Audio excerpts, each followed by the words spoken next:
जी अस्सलाम वालेकुम students, I hope you are doing well.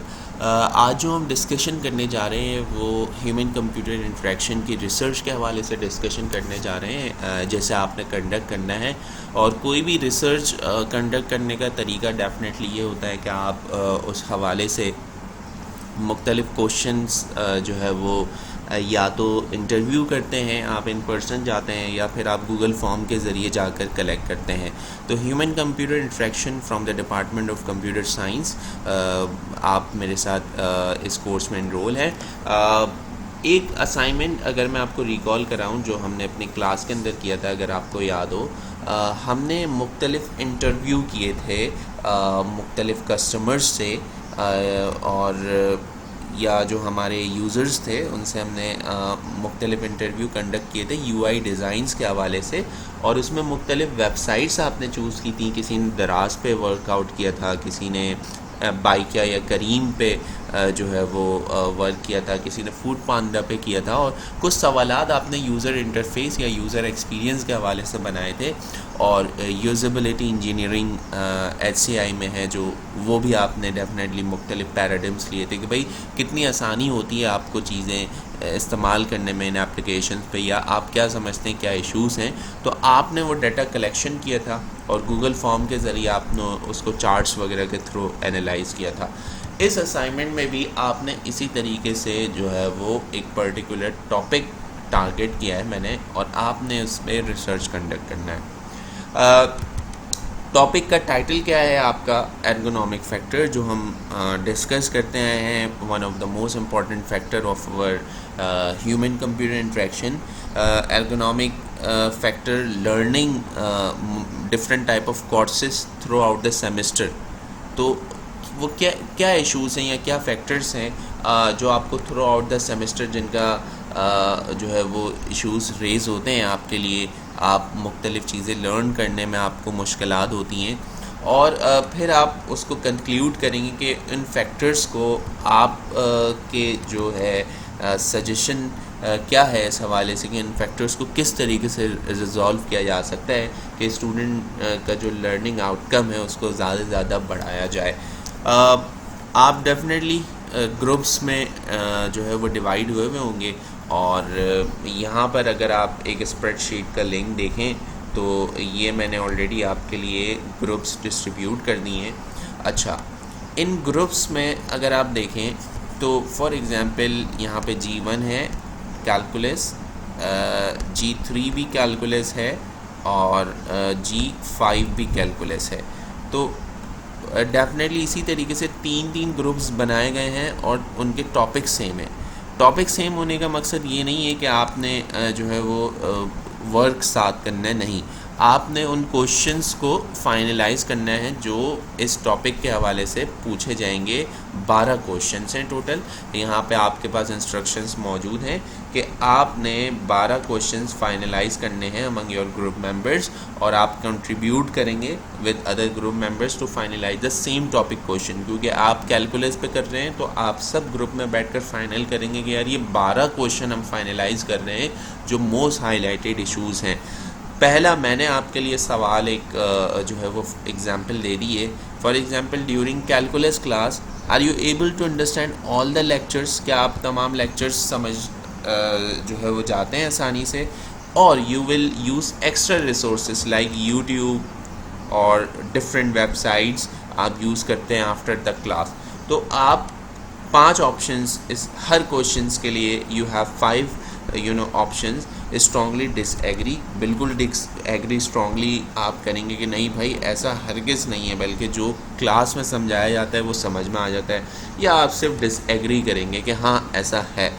आप न्यूट्रल रहेंगे, आप कोई जवाब नहीं देना चाहते इस हवाले से, या आप इस बात पे एग्री करेंगे कि यार हाँ है ऐसा और थोड़ा बहुत फैक्टर कम भी हो सकता है, या आप स्ट्रॉन्गली एग्री करेंगे कि यस ऐसा ही है कि कैलकुलस क्लास में जो है वो जो भी अंडरस्टैंडिंग ऑफ लेक्चर्स हैं उनको लाजमी आप यूट्यूब या डिफरेंट रिसोर्सेज से बाद में ज़रूर पढ़ते हैं।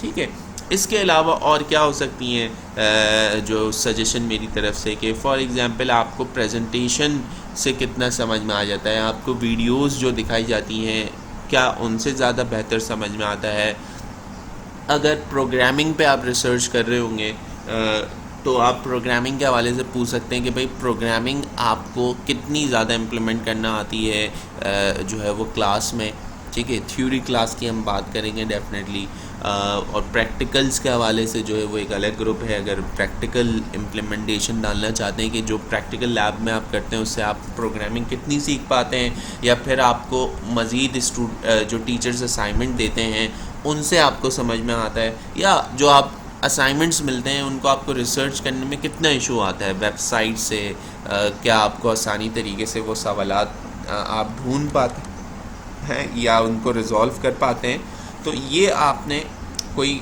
12 क्वेश्चंस फाइनलाइज करने हैं और हर क्वेश्चन के लिए आपने ये 5 ऑप्शन मेंशन करने हैं। आप एर्गोनॉमिक फैक्टर के हवाले से और भी क्वेश्चंस डिफरेंट इंटरनेट रिसोर्सेज से पहले उनसे आइडियाज़ ले लें कि किस तरीके से हो सकते हैं। फिर आप डेफिनेटली 12 क्वेश्चन फाइनलाइज करने के बाद फिर जैसे अगर कैलकुलस के 3 ग्रुप हैं तो वो 12 क्वेश्चन फाइनलाइज करने के बाद एक गूगल फॉर्म बना लेंगे, एक दूसरे के साथ जो है वो क्वेश्चंस शेयर कर लेंगे और फिर अपने अपने ग्रुप में, अपने 3 के ग्रुप में अलग अलग जो है वो रिसर्च कर रहे होंगे। गूगल फॉर्म में आपका नेम होगा, एज होगी और सेमेस्टर होगा। जो रिसर्च क्वेश्चन जिनसे पूछे जाएंगे वो ये जो है वो पहले इनपुट करेंगे और उसके बाद 12 क्वेश्चंस जो है वो उनका जवाबात देंगे। कोशिश कीजिएगा ये क्वेश्चंस के जो जवाबात हों बहुत रियल टाइम हो, ऐसा ना हो कि फ़ेक डेटा हो या फिर जस्ट जो है वो जस्ट क्लिक कर फॉरवर्ड किया जा रहा हो, ठीक है। उसके बाद आप ये गूगल फॉर्म का लिंक एक डाइवर्स स्टूडेंट्स के साथ शेयर कर देंगे। आप डाटा कलेक्शन वगैरह कर रहे होंगे।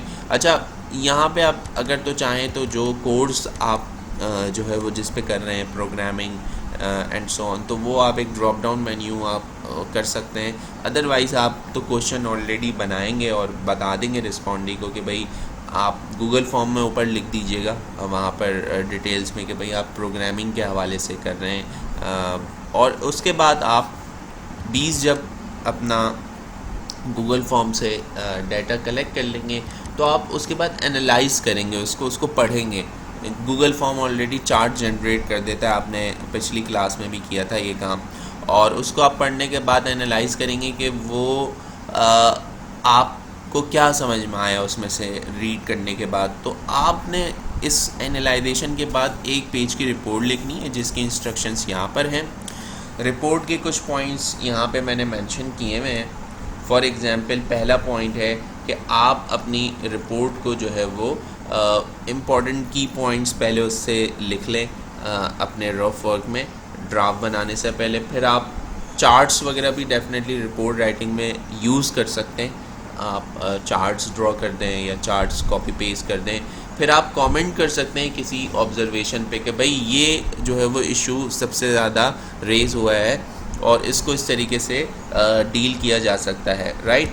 आप फॉर्मेट करेंगे अपना सिंगल पेज A4 साइज़ होना चाहिए। आप 1.5 पेज या 2 पेजेस पे भी जा सकते हैं, इट्स अप टू यू। या आप कॉलम्स में जिस तरीके से आपका रिसर्च पेपर या कोई न्यूज़पेपर कॉलम्स में बना हुआ होता है उस तरीके से भी आप इसको बना सकते हैं 1 पेज में।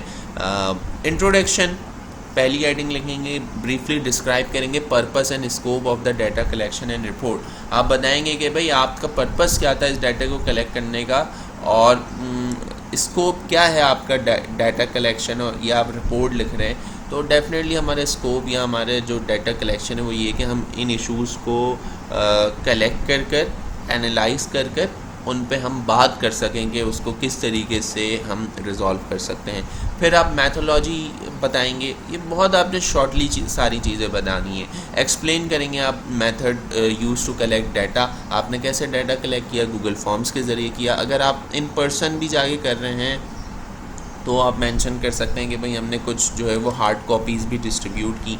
नंबर ऑफ़ आप जो है वो जितने भी आपके रिस्पॉन्ड आएंगे, नंबर ऑफ़ आप पार्टिसिपेंट्स लिख देंगे, जैसे आपके 20 हैं, जो भी आपकी ऑब्जर्वेशन होगी, जो भी आपके हाईलाइटेड इश्यूज़ होंगे, आप वो एक पर्टिकुलर टॉपिक में उसमें बता देंगे कि भाई this is the most highlighted issue, और आप उसके बाद अपनी कंक्लूजन लिख देंगे कि भाई after this research I will conclude my data collection and observation in this way, कि ऐसा ऐसा हुआ है और ये जो है वो आगे इस तरीके से इन चीज़ों को बेहतर बनाया जा सकता है। तो आई होप आप को ये फॉर्मेट समझ में आ गया होगा कि आपने सबसे पहले ग्रुप्स में वर्क करते हुए गूगल फॉर्म जनरेट करना है विद 12 क्वेश्चंस, 5 उनके अंदर ये जो है वो ऑप्शंस होंगे।